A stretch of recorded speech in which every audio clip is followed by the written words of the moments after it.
Hi friends, ఈరోజు మనం నేర్చుకోబోయే topic round robin scheduling algorithm. Round robin scheduling algorithm అంటే ఇప్పుడు మనకు కొన్ని ప్రాసెసెస్ ఉంటాయి కదండి.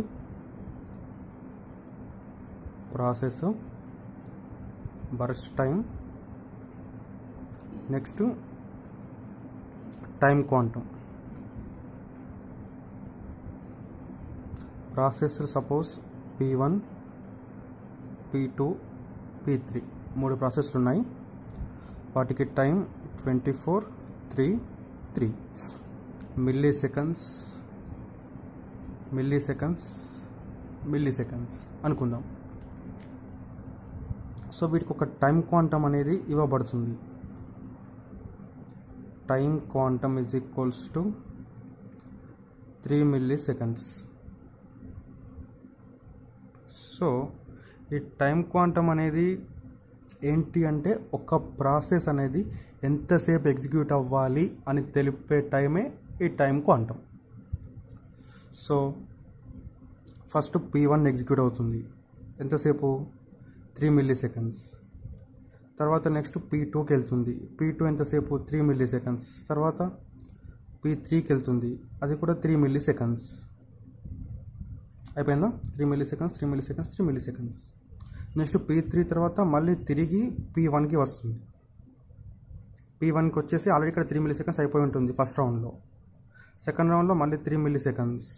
తర్వాత P2కి వెళ్తుంది, కాకపోతే P2కి బర్స్ట్ టైం ఎంత 3 milliseconds కాబట్టి ఇక్కడికి అయిపోతుంది. ఫస్ట్ రౌండ్లోనే P2, P3 అయిపోతుంది. సో మిగిలిన టైం మొత్తం 21 seconds, 3 milliseconds చొప్పున P1 అనేది ఎగ్జిక్యూట్ అవుతుంది. సో దీన్ని రౌండ్ రాబిన్ ఫ్యాషన్ అని అంటారు.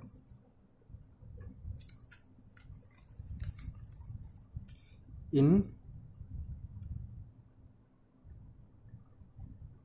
a round robin fashion, in a round robin scheduling algorithm, each process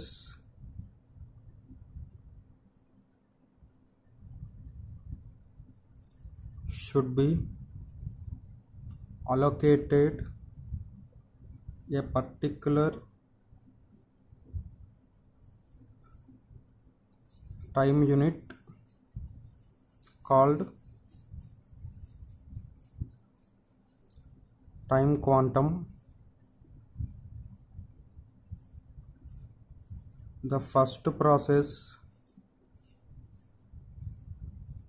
will execute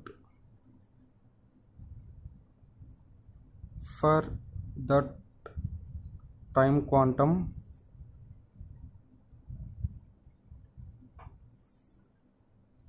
After that it goes to next process.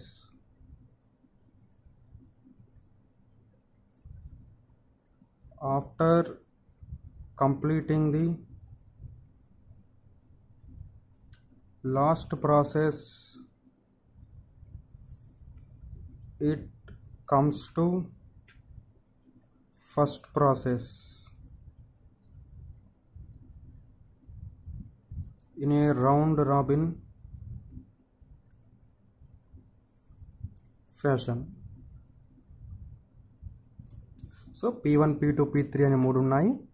వాటికి burst time 24 milliseconds, 3 milliseconds తీసుకున్నాం. So time quantum అనేది కూడా 3 milliseconds తీసుకున్నాం. So first P1 అనేది 3 milliseconds execute అవుతుంది. తర్వాత P2కి వెళ్తుంది. P1 యొక్క ఎగ్జిక్యూషన్ టైం ఎంత అండి? Burst time 24 milliseconds. బట్ ఇక్కడ ఫస్ట్ టైం 3 milliseconds మాత్రమే ఎగ్జిక్యూట్ అవుతుంది. తర్వాత మళ్ళీ P2కి వెళ్తుంది, P2 3 milliseconds. నెక్స్ట్ P3కి వెళ్తుంది, P3 కూడా 3 milliseconds ఎగ్జిక్యూట్ అవుతుంది. సో P3 అయిపోయిన తర్వాత మళ్ళీ P1కి వస్తుంది, అప్పుడు మళ్ళీ చూసుకుంటుంది. P1 3 milliseconds ఎగ్జిక్యూట్ అవుతుంది. తర్వాత P2 అనేది 3 milliseconds కాబట్టి ఇక్కడ అయిపోయింది. సో ఫస్ట్ రౌండ్లోనే P2 కంప్లీట్ అయిపోయింది, P3 కంప్లీట్ అయిపోయింది కాబట్టి మిగిలింది P1 కాబట్టి P1 కూడా ఎగ్జిక్యూట్ అవుతుంది. ఇది ఒక రౌండ్ రాబిన్ ఫ్యాషన్లో జరుగుతుంది. Here the time quantum must be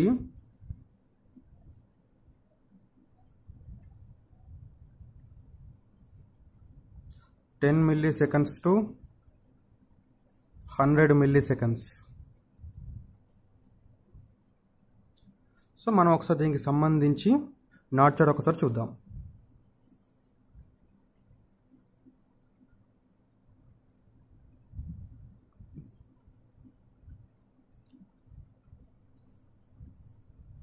first 0, first P1 execute అవుతుంది ఎప్పటిదాకా 3 సెకండ్స్, 3 మిల్లీ సెకండ్స్. తర్వాత P2 3 మిల్లీ సెకండ్స్, అంటే 3 + 3 6. తర్వాత P3 ఎగ్జిక్యూట్ అవుతుంది 6 + 3 9 మిల్లీ సెకండ్స్. దీని తర్వాత మళ్ళీ P1కే వస్తుంది. P1 ఎంతసేపు, మళ్ళీ 3 మిల్లీ సెకండ్స్, అంటే 12. Next 15, next 18. P1 ఇది కూడా P1.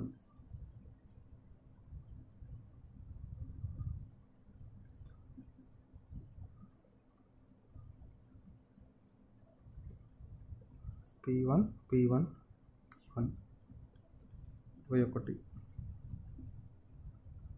24, 27, 30. సో ఫస్ట్ P1 అనేది 3 సెకండ్స్, 3 మిల్లీ సెకండ్స్ ఎగ్జిక్యూట్ అయింది. 0 నుంచి 3 మిల్లీ సెకండ్స్. తర్వాత P2కి వెళ్ళింది. P2కి వెళ్ళిన తర్వాత అది కూడా 3 మిల్లీ సెకండ్స్. టైం క్వాంటమ్ 3 కదా మనం తీసుకుంది ఇక్కడ. Time quantum 3 milli seconds. Time quantum మనం తీసుకుంది ఇక్కడ 3 మిల్లీ సెకండ్స్. ఓకే.